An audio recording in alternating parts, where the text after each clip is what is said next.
to start talking to an early stage venture capital fund, it's going to be more than a handshake.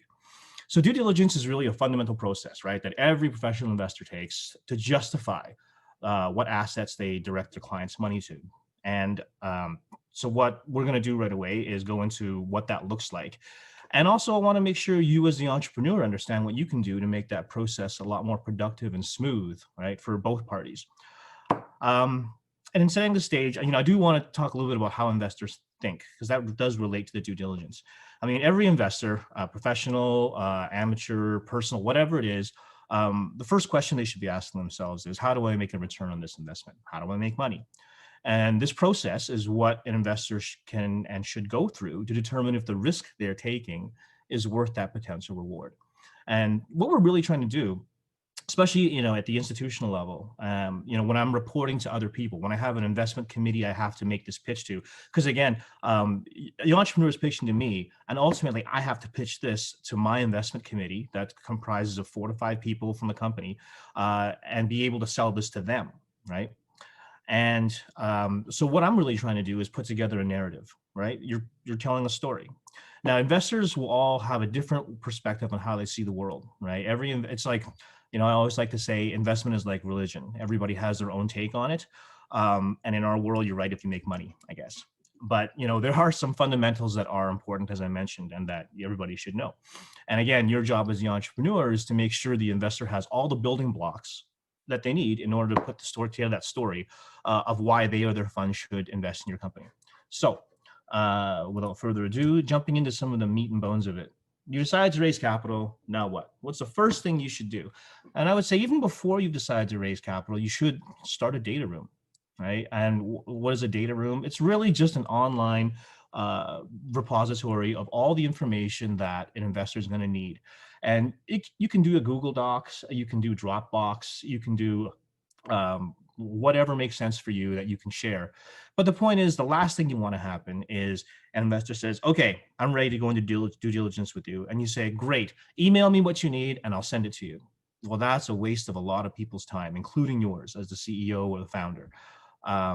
What you want to be able to do is send them a link to a data room that has all the information bucketed into, and there's just as a couple of suggestions here. There's a lot of ways you can do it, and you can keep it very high level, like you can put it in different corporate functions, right? Here's the finance, here's the HR, here's the legal.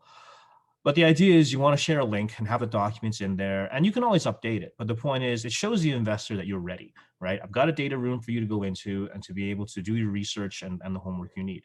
Anybody who's been in business school will recognize this as just simply putting a business case together. The checklist that I'm giving here is an example of, these are actually all the things that I go through, and they're not always all applicable to every single, to every company, but these are a lot of the items that we have to make sure that we're comfortable with. And some of these will wind up going into the actual investment committee presentation. Some of them I just need to be able to say, yeah, I've checked that off. I've seen it. It's in the data room. We have access to it and I'm comfortable that it's there.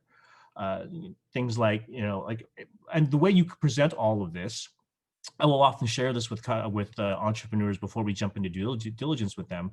I mean, a lot of this can be covered, like, for example, the market sizing and analysis, the sales and acquisition strategy, org chart, that can all be put in a business plan, right? So you don't necessarily have to have all of this in, separate documents. But what I need to be able to do is find all this information somewhere in your due diligence files. We also do legal and corp. So the first part of it was general business due diligence. There is a legal portion that includes making sure if you have IP that is registered. Depending on the stage of your company, we'll want to have an understanding of your receivables and payables. The management and personnel, we want to see if there's contracts in place, if you have an ESLP, all that sort of stuff. So, I mean, I think the point of giving you all this detail, and I'll make, Dana will have copies of this in case any of you would like a PDF version. But the point is to understand that there's a number of things we go through and in a methodical way in order to give us the comfort and the building blocks to create that story we need as investment managers and analysts. So here's some basic things that you'll want to make sure you have in place or an understanding of and are prepared to address, right? First of all, investors need to know you're for real. You need to show you're incorporated, you have a minute book, you have to be a legal entity that we can actually invest in. We will usually get our law firm, our counsel to review like your corporate minute book. But if you've had any directors meetings, and you may not, if you're an early stage startup, you may not have a board yet. Some do, some don't. That's fine. The important thing is we need to understand that you are an actual legal entity that we can invest in, right? And so things like your certificate of incorporation, any bylaws you may have, if you have a board, and the stockholders, that's the cap table, and we'll cover that a little bit further down. Your financials, right? They're important, whether you are in revenue or not, right? So first of all, let's talk about looking in the past, your historical financials. So even if you don't have revenue yet, you've probably spent some money from somewhere, you've used it, and we'd like to see that. And it doesn't have to be a big fancy spreadsheet. A lot of times we just really want to understand, what have you been spending money on so far? And, how are you allocating your resources? It tells us a lot about the story of how you're managing your firm and where you've been putting your cash, right? And the quality of that. And one thing, if I would say one takeaway you want to be able to give is have some idea of what essentially your gross and net burn rates are estimated to be. How much cash are you running through every month? Because if you're telling me I'm raising $1 million and I'm burning through $200,000 a month, and we're not earning any revenue, that means this raise is maybe going to last you 5 or 6 months. I'll start questioning whether or not you've really thought this through. And we'll sit down and go through some of that math together, especially in this environment. I remember earlier in the pandemic, VCs were wanting to see raises where you're covered for the next, at least 18 months, right? That you're raising enough money to make sure that you can stay operating and assuming no revenue growth for at least getting to the middle of the end of 2021, early 2022 sort of thing. Now, in terms of projections, looking forward, I do get a lot of questions about this from entrepreneurs about, should we do 5 years? How, what is the point of even doing a financial projection if we all know that once reality hits projections, reality wins every time, and very often financial projections don't actually hit. But the point of it is, and actually Bruce Alton wrote a really good article about this very recently, but the point of all of this is for us to, number one, understand how are you thinking about the business, right? I mean, this is a forecast, of course, of your future revenues and expenses. But, we want to understand, how are you thinking about your costs? If you're telling us that, you're going to be expanding actually, this was a perfect example from Bruce. He said, if you're telling me you're going to be expanding globally with this raise, but you've only allocated like $4,000 a month to staff and travel, we might want to revisit that forecast, right? So what this does is not so much tell us the certainty of where you're going, but it gives us an understanding of, are you realistic in how how well do you understand the finances of your business? And I would say, for me, going out no more than 3 years is fine. We all know anything beyond year one is really just fiction, right? But again, the big thing is understanding, where you're heading, and if everything went perfectly, right? How big is the market potential here? Like, could you actually realistically hit a decent enough size to be, worth looking at in venture funding? And again, you don't need to go too far into the future. 3 years is usually, for me, good enough. Some investors might ask you for further, and that's just if you've got it set up right, it's just a continual iteration of your formulas and setup. I will also say that for me, especially for early stage, if you're just getting into revenue, understanding your year one revenue plan is really important for me as an investor. And what I mean by that is taking your sales plan and matching it up against reality. And saying, for example, if you're telling me, I think we're going to do $2 million of revenue in year one, and every customer out there that we're talking to is worth $100 to us, well, that means we have to, convert and bring in X number of customers. Well, based on that, we think, we need to penetrate 5% of the market, which means we have to call this number of people in the next year. And then I see you've got one salesperson, or you're the CEO and you're the only person and there's no plan to hire. Well, is that realistic? Right. So understanding how you're going to get to that first year of revenue and traction by doing the math from the bottom up with your sales plan is really, really important, because that's That's going to be the closest thing to reality you've got, is that first year in terms of accuracy, right? Intellectual property is important.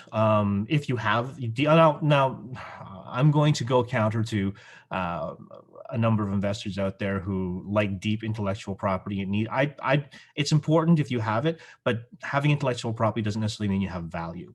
I've seen companies that have created value by stringing together existing technologies out there in a way that's just novel and unique. And that's valuable too. But if you do have IP, we want to make sure that it's registered, it's for real, and that it belongs to you.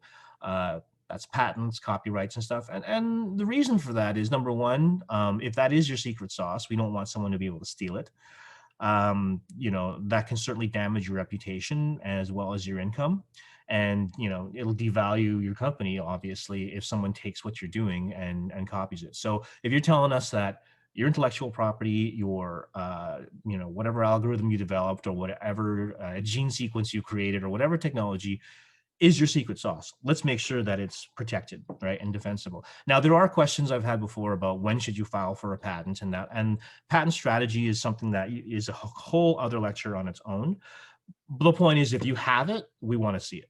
And if you don't, that can be fine, but that's a discussion to be had with the investor. And also, international laws differ, right? And so we want to make sure that if you are planning to expand globally, legally, you're prepared for that.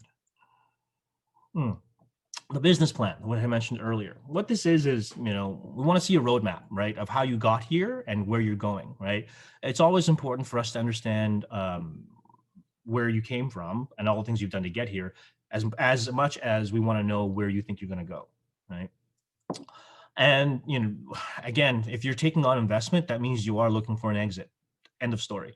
No investor in early stage venture is looking for dividends, right? If we want dividends and we want that kind of return, we can invest in the public markets for that. There's much safer instruments to get that steady dividend. What you're committing to is increasing the value of the company so that there's a capital gain, and the investors, everybody who owns a share of the company, makes the return when the company is sold, when there's a liquidation event. And that can happen in a multitude of ways. You could be acquired by a strategic investor. You could be acquired by a private equity company. You could go public, or the company may make enough money down the road that it can acquire back the shares. You could do a leverage buyout. There's all kinds of strategies. But the point is, what are you thinking? And now, again, at the early stage, I will emphasize, it's not important if you know the details. Although I've seen some pitches where the entrepreneurs are like, we already have a relationship with a number of these companies who are following us. They're interested in our technology, and they may, want to acquire us down the road. Great. Do I expect that's actually going to happen? No. What I'm really getting at here with the exit strategy is that you're actually thinking about one, right? And that you're thinking about, your investors. Having said that, I always advocate for entrepreneurs to build a company for their customers. Don't build it for your investors, right? Because that's really who is going to drive the growth of your company, is revenue. That's what a business is about. But what we don't want to hear is a company saying, we're going to grow, and, we don't really care if we ever exit, and we'll pay you dividends in the end. That's probably the big red flag, right? And remember, this is I always like to remind people, the investor is a customer too. And what you're selling them, though, is your business model, not just your tech or your solution. That's a part of what you're selling us. But what we want to understand is, what's your revenue model? What's your marketing and sales plan look like? How big is this market you're selling into? How much more money do you think you may need in the next raise? Or are you going to do another raise? All those things that surround a business plan, that's what you're selling the investor, right? And that's what's important to remember.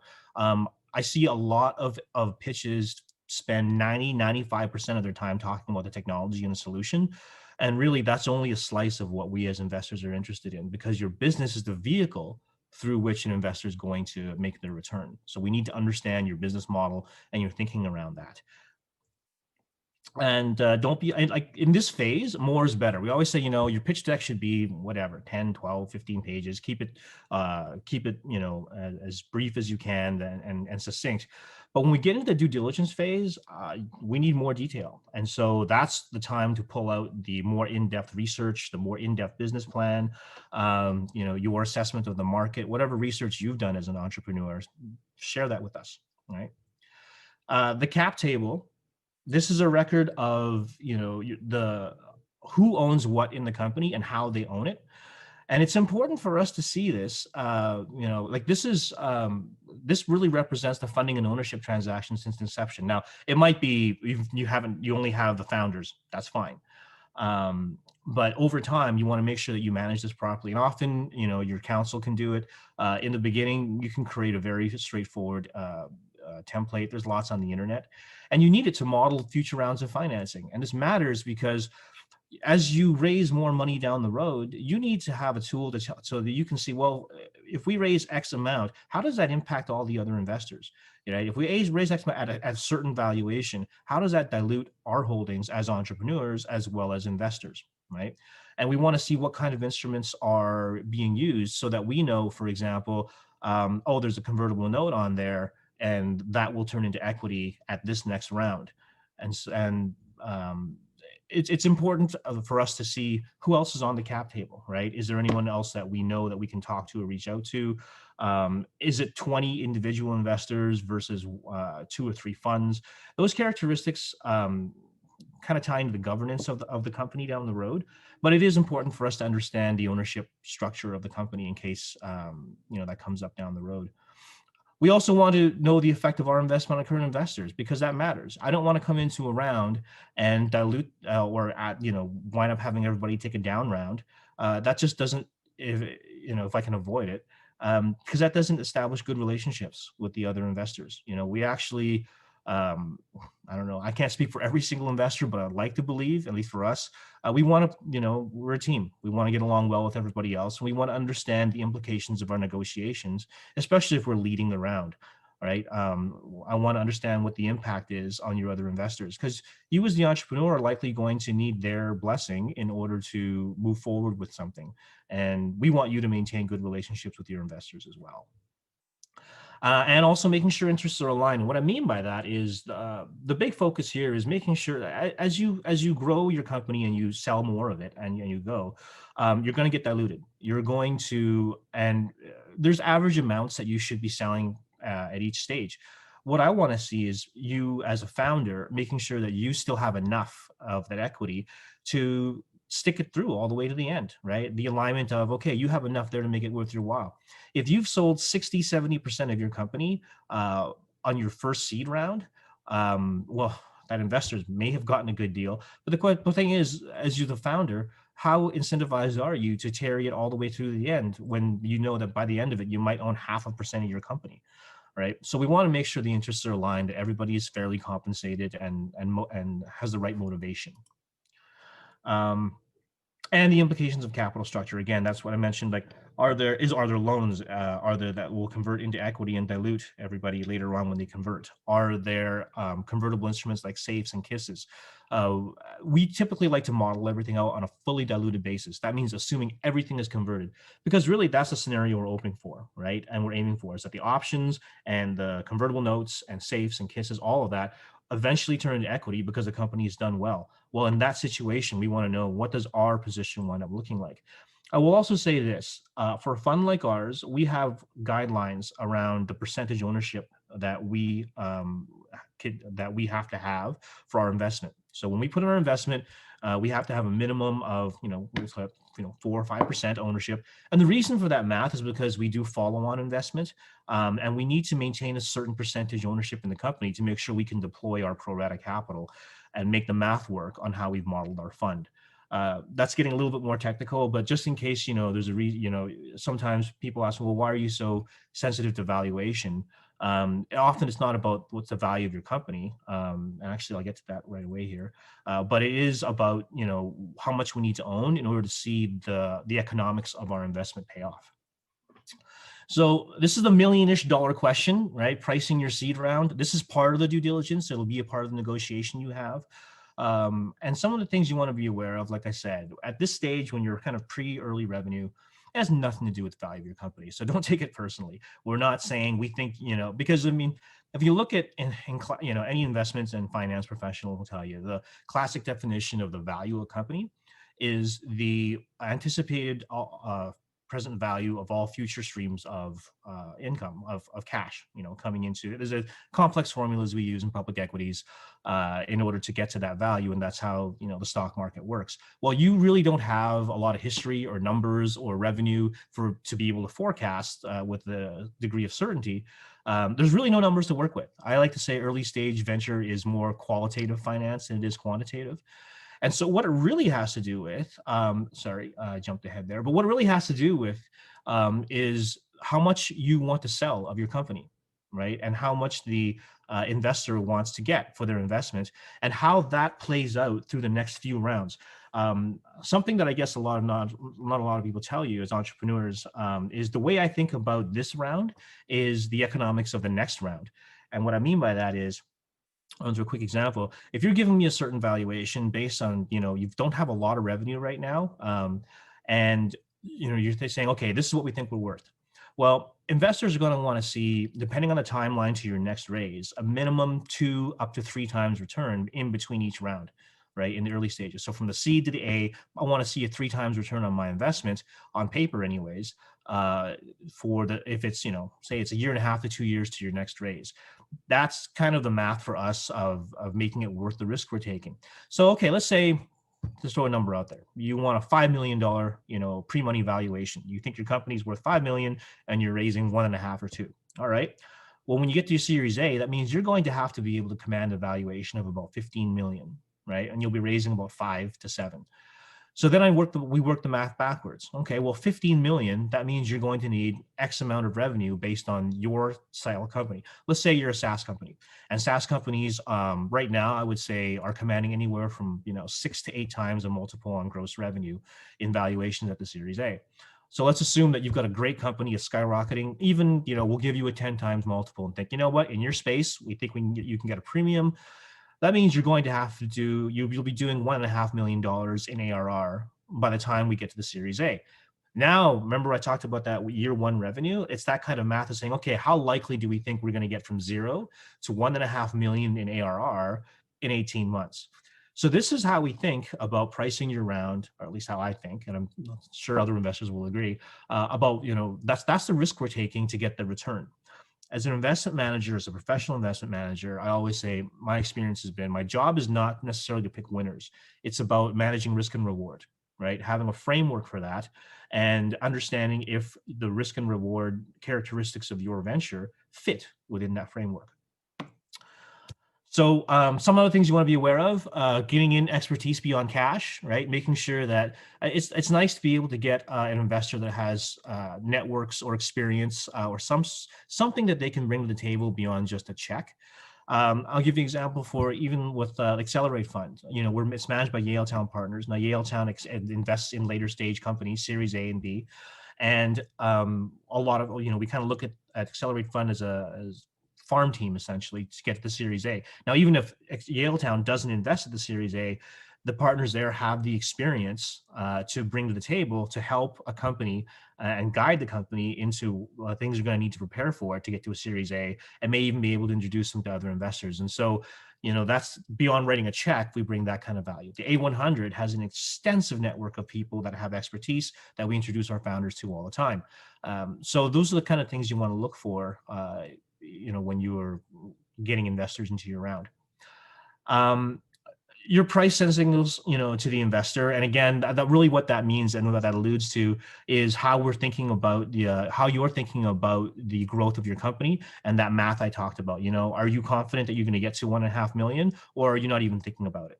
Right? If you're like, well, I think we'll get to $1 million in revenue by then, well, we might want to then start working on the valuation to manage that risk and take some risk off of the table.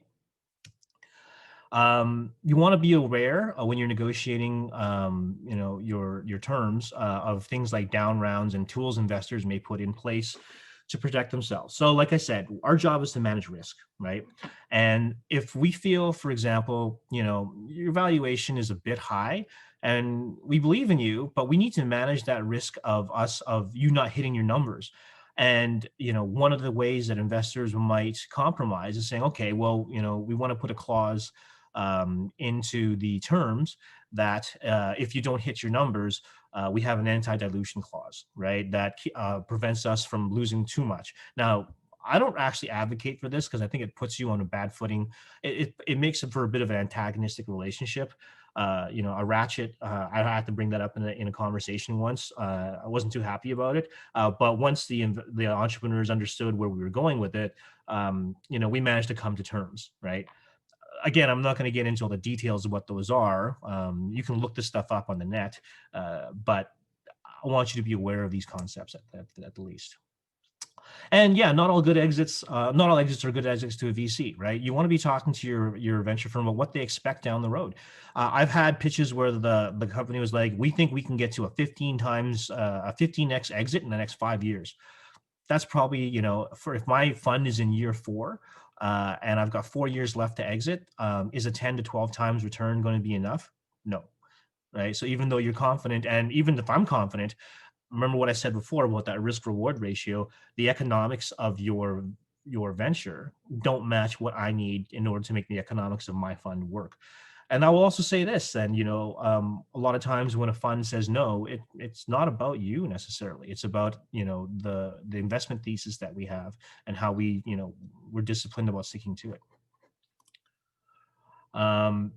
Yeah, and if you have an idea of your terms before coming into a discussion with a lead investor, that's always a good thing as well. And you can do that and start getting an idea of that by talking to other investors ahead of time. There are a lot of investors out there like myself who are willing to have a chat with you because we want to know what you're thinking out there, and if this might be around that's something we want to look at.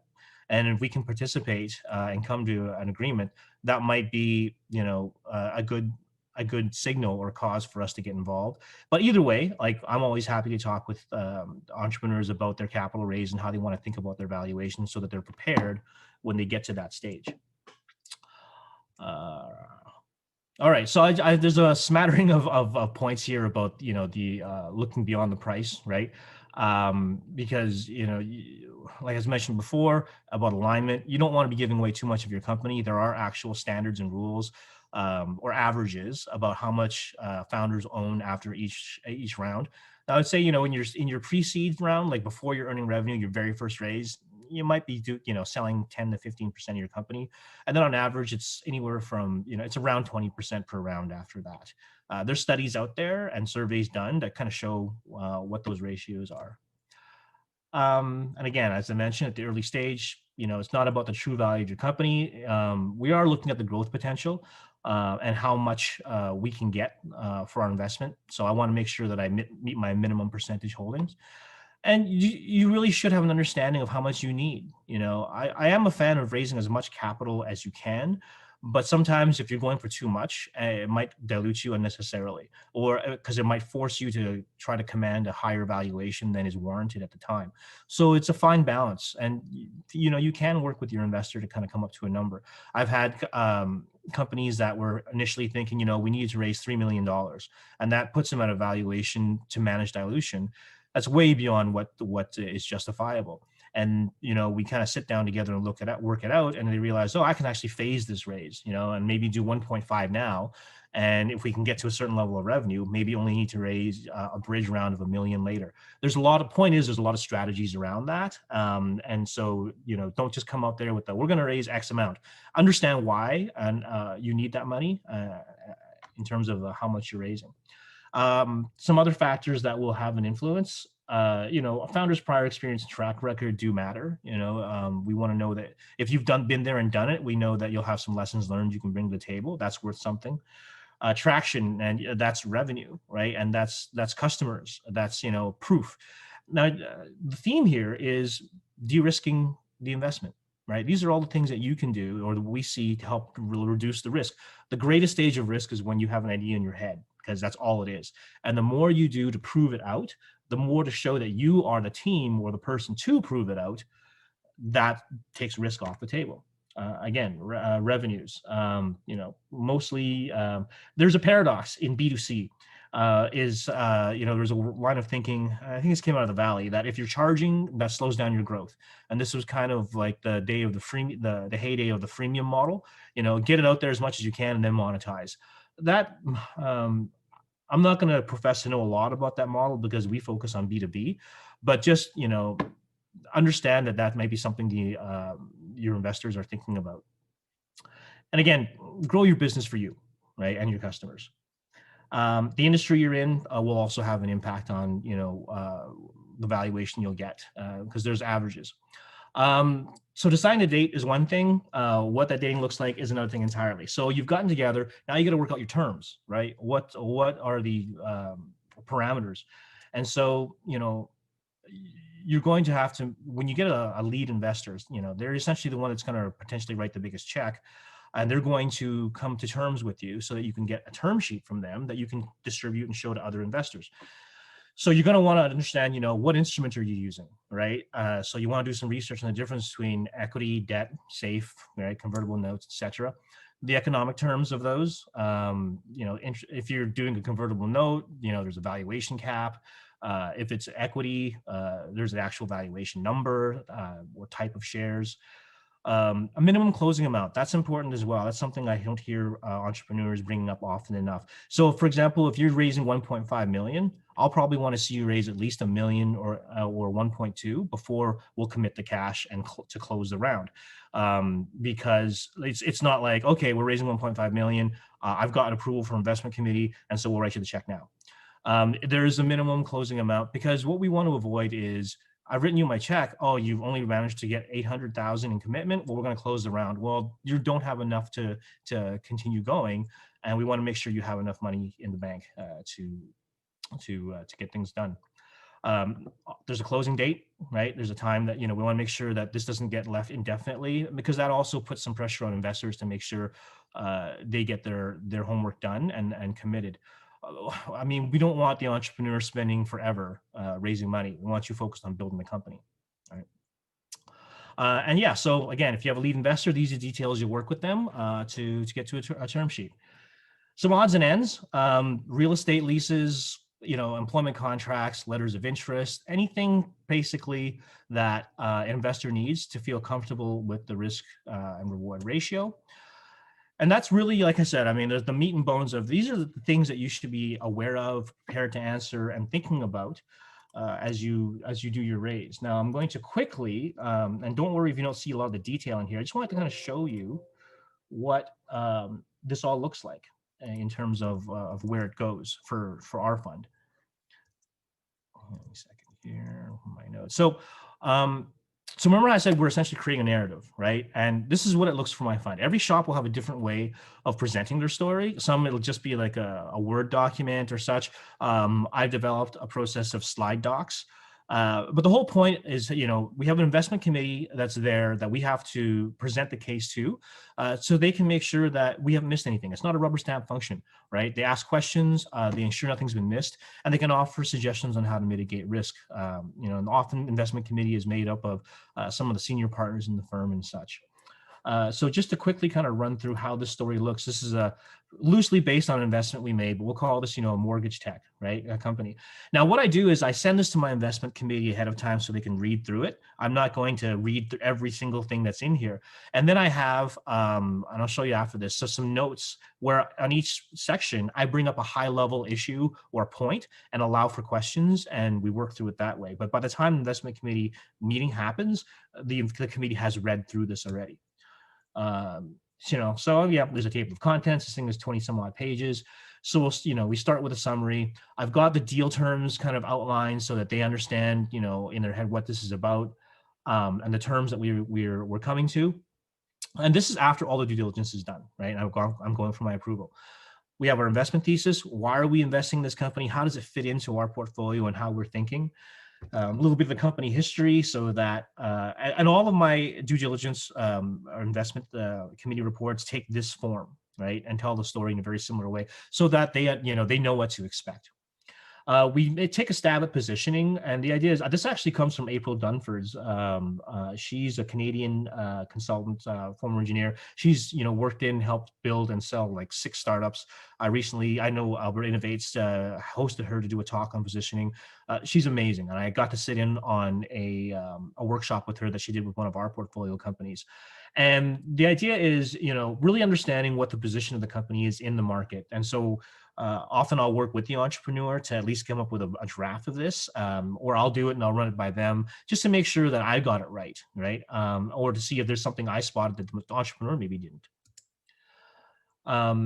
Then we go into the opportunity, right? I mean, I might put in a quote from the CEO that sums it up. But what I'm trying to do here is paint the picture and set the stage of, this is the market in general. Here's the problem and solution. And I will pull, I mean, the job of the analyst in doing due diligence is to take what the entrepreneur has presented, what the asset class, whoever's representing whoever, the salesperson is giving us, and to, number one, to verify it, and also to pull in from independent sources, do our own research to say, yeah, the things we're seeing and finding in the market are congruent with what the entrepreneur is telling us, and point to an actual opportunity, right? I might use quotes from other professionals or well-respected thought leaders. I might take something from one of the Big Four's research reports, and you'll see some more of that later on in here. So anyways, this was just kind of like, again, this is to give you an idea. The numbers aren't so much important as, understanding like this is part of the work that we have to do, right? Is to dive into where that market is and how big it is and what the opportunity is. We'll talk about the product, right? There's a product demo. I'll describe it and such. We get into the business model, any traction that they've had. So you can see a lot of the stuff that I showed earlier and talked about, and was on that checklist and in that first presentation, starts materializing throughout my presentation. I need all of that. And the more that you're able to supply that to me or my analyst, who we're hiring soon, it's going to make it so much easier, right, to get this done. I mean, due diligence on average for us, because I think the most lengthy part of it is actually doing reference checks and calls. We want to call your customers. We want to, especially early stage, when there's not a lot of revenue, the most important thing is talking to your customers, and for us to understand, why are they adopting your solution, and what are they saying about it, right? That's one of our biggest indicators of, okay, maybe you're onto something here, and it's congruent with what with your hypothesis. Financials, we talked about that. This kind of shows up, the cap table. We want to understand the organizational structure. A lot of times what we'll have is an org chart, but like, okay, who's missing, and is that part of the hiring plan? We want to see how you're thinking about the company. If usually it's good news if the next stage of hires is, a larger focus on sales and business and development than it is, tech hires, because that means, your tech is solid, you're in the market, and we don't need to work so much on it right now for this phase. It's about commercialization. Milestones are important. We want to understand, have you hit what you achieved what you said you're going to, and even if you haven't, that's okay. We want to know how you've pivoted or how you adapted to that change. We get to our rationale. This is where I really kind of start tying it together. Why should we invest, right? And this is a lot where the the analyst will do. This is the kind of like the third party, more independent analysis. We've taken a look at the market. We've seen the trends in terms of technology and digitization, and what even some of the large research companies, McKinsey, E&Y, what are they saying? Is it congruent with what the entrepreneur has seen? Right? Has somebody else validated that, yep, this is a growing sector and these are the trends we're seeing? These guys have the firepower to do, all that kind of research at a deep level. Again, more stuff on the market. You can see this detail when I send it to Dana. But all this basically says, yep, you know what? We're confident that things are going in that direction and these guys are riding that wave. There's an opportunity here. Of course, there's a little bit of a discussion on the competition, alternatives, status quo. In this particular case, we found an analogous case study, a similar business model in a different industry. So it was like, yeah, this can be done. And another industry, another company showed that it can be done in this way. And so that gave us some confidence. We'll summarize all that risk, at the end. And then in the appendices, I'll throw in anything like, okay, here's our checklist. This is where I said earlier, yep, I've covered all of this. I'm confident it's there. If it's not applicable, or sometimes by investment committee, some things may still be in progress, like customer calls, in which case I'll do a follow-up. It'll be grayed out and such. And yeah, reference calls I mentioned, right? Like it's important, we will do personal reference checks, and more importantly, we'll do customer calls, and I'll summarize what the sentiment of those customer calls were, and if there was any sort of red flags that we found. And then, any other documentation that we think is important. we'll go into that. So, that was about 40-45 minutes is what I anticipated. I know we've got a little bit of time for questions, and I will, hand it back over to Dana. Now, you've all can access me on LinkedIn. If you have further questions that we don't get answered here, feel free to reach out to me individually. My email is arden@yaletown.com. Dana knows how to reach me. I'm on LinkedIn. I certainly don't hide, from the community. So there we go. Just putting Arden's email in the chat there in case anybody wants to connect with him. Thank you, Arden. That was very comprehensive. Great details. So we did start the recording a little bit late. Thank you to David for reminding us, but we will send out the recording. We didn't miss any of Arden's great content, and then we'll send out the PDF as well to everybody who registered and to the people who have requested that didn't register. So thank you again for coming in. Thank you, Arden. That was great. So we'll start with the questions. So first question. During due diligence, how is the valuation of startup decided? Is that done by an accountant or through some general intuition? And you covered this a little bit, but if there's anything else you'd like to add there, Arden. Yeah, at the early stage, I wouldn't spend money on. I've seen startups like say, do we need to hire a chartered business valuation? They won't be able to give you anything other than fiction, right? Because you don't have a lot there yet. Like I said, the valuation is often a discussion between. Like there's market standards, and it'll often be a discussion between the founder and the lead investor. And so I certainly wouldn't advocate for spending money on bringing in an accountant through it, but it is more than general intuition. Like we use things like PitchBook, which has data on valuations of private companies and startups. And I remember as investors, we see deal flow and we know what's going on out there, and we've seen what we've seen in our portfolio. So we've got a good sense of where the market is, and we bring that, a good investor will bring that to the table. I will never come to you and say, I want X for this. I want to shave $1 million off your valuation. I will walk through the exercise and say, and explain why. And if you can come back and help me de-risk it and say, well, we actually have a contract worth X amount that's going to get us this much revenue, and we're confident we'll get there, I might look at it and say, okay, that makes sense. It's a discussion. Thanks, Arden. Okay, next question. With regards to IP, how much do you look at freedom to operate to ensure the venture is not infringing on the IP of others? It's a good question. Often at this early stage, we don't get too deep into, like an IP lawyer and that sort of thing, because it is early stage. Quite frankly, other investors might. For our fund, it's really understanding and talking to the entrepreneur and making sure they have an understanding of how their IP works. If it's registered and such, we assume they've done the legal on it. This is in line with valuation, but it is a little bit different. So I'm going to ask this one. How do you determine pre-money valuation if you're pre-revenue working on a prototype? Again, it comes down to how much are you raising and what percentage of the company you'll wind up selling. I mean, something I learned from Randy Thompson at Valhalla Angels, or back when it was VA Angels, now as a member and just starting out, is there are kind of guidelines for that pre-revenue stage. And it'll be somewhere between $1 million to $2 million, because you're not going to be raising $1 million or anything. Usually that first raise is a couple $100,000, and so typically you'll be selling maybe 10% of your company for around then, if you can get an investor to buy on to your concept. Eric asked, what are your criteria when considering leading around? That is in the deck, so I think we'll leave that one, and if you have any further questions, you can follow up directly with Arden. So next one, what are general angel sentiments on anti-dilution protections and drag-along rights? So you talked a little bit about that, but drag-along. I mean, we make sure that in the USA, the shareholder agreement, that all the standards there, right? Drag-along, tag-along rights, just making sure that all investors are protected. And I think nobody wants to be the bully. Well, and nobody wants to work with a bully at the party. I've found generally, especially in the Alberta ecosystem, everybody's generally quite cooperative and accommodating and understanding of making sure we're all protected, especially minority shareholders.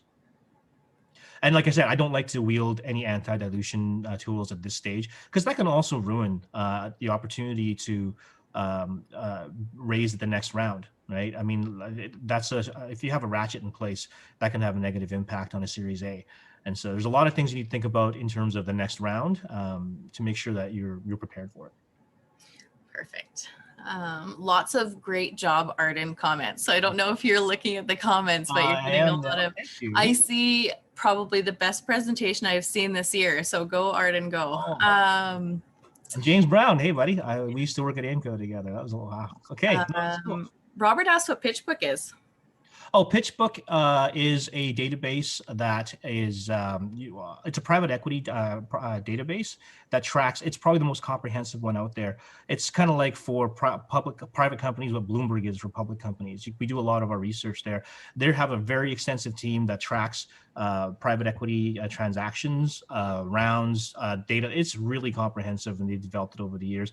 It's not cheap, which is why typically it's VC firms that use it, but they do have I think they do have some free level of access, but things like Crunchbase also have a good free level of access to get some basic research information. Perfect. How has the angel investment landscape changed pre and post COVID? Oh gosh. How is the angel? We could do a whole other session on that, I think. Yeah, I think we could. But at a high level, I think at the angel and early stage VC level, I know there's. I think I saw Sarah here from Blue Sky, but for a lot of us who have invested alongside with angels, the first 4 months or so of the pandemic, right up until the summer, was risk mitigation of our own portfolios. We were all focused on taking care of our own companies and making sure they had the capital to go and the resources and such. And so, yeah, a deal flow slowed down, but we're seeing it pick up again. And I saw a really interesting bifurcation in our portfolio of companies that became even more super ultra relevant, because of COVID, and they just took off. I mean, Drug Bank is a textbook a classic example of that, and I love those guys in that company. And the ones that they've stalled a little bit and needed to kind of find their footing and figure out what their next move was, because of COVID.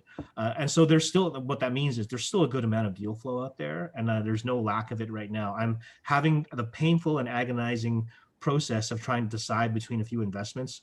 Right now we're interested in True Angle, and I've been talking to Jana about that. She just won startup TNT, and when we get an analyst on board, I'll have more capacity to look at another one. And I've got probably 4 on deck that I'm looking at for Q1, and of those I might be able to do 1 or 2 of them. So there's no lack of deal flow in terms of good investable companies. I'm just responding. It was it's PitchBook and Crunchbase. Yes, are the 2 databases. PitchBook and Crunchbase are the ones you can use. I think that's it for questions. Again, if anybody has questions for Alberta Innovates or for Arden. Oh, here we have 1 more. Okay. Arden, can you please? Same one. So if anybody has further questions for Arden, you can contact him directly. If you have questions for Alberta Innovates. Oh, David asks. Oh, do we help angels?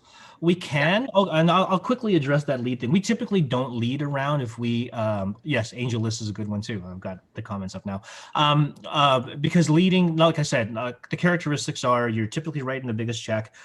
You're coming to the terms. We will share our due diligence with angels. That's a part of the mission of our fund, and we will help gather angels if possible. But generally, like if we're not doing the lead, we'll follow on. And we have a network, though. We all know each other. Often, like I said, people like Sarah and myself, or the folks over at Panache, thanks Nasil, we'll wind up sharing. We always check with each other on deal flow, right? And we'll say, hey, are you interested in this? Are you interested in that? We're co-investing a lot. The Alberta investment community is actually fairly tight, in a good way. Like we're very cooperative. We don't always invest in the same things together, but like I'll meet on a monthly basis with Sprout and Radar, the folks at Radar. The 3 of us, we get to, like Mark and Terrell and I, we get together for brunch on our own every month just to talk about, deal flow. So yeah, I mean, we don't formally say we'll help you raise angel money, but we can certainly present the opportunity, especially if we're interested, to others. What you don't want to do is ask an investor who has passed on you, say, is there anybody else you can introduce me to? Because the first question the other investor asks, well, why didn't you invest? That's not a good signal. What I can do is say, you can go talk to these guys, but you're better to approach them on their own instead of a referral through an investor that didn't invest in you. That as a rule of thumb. Okay, we're coming up to the end here. So thank you so much, Arden. Just fantastic information and very comprehensive. We really appreciate you doing this for Alberta Innovates. I'm sure we'll have Arden back again. On Zoom.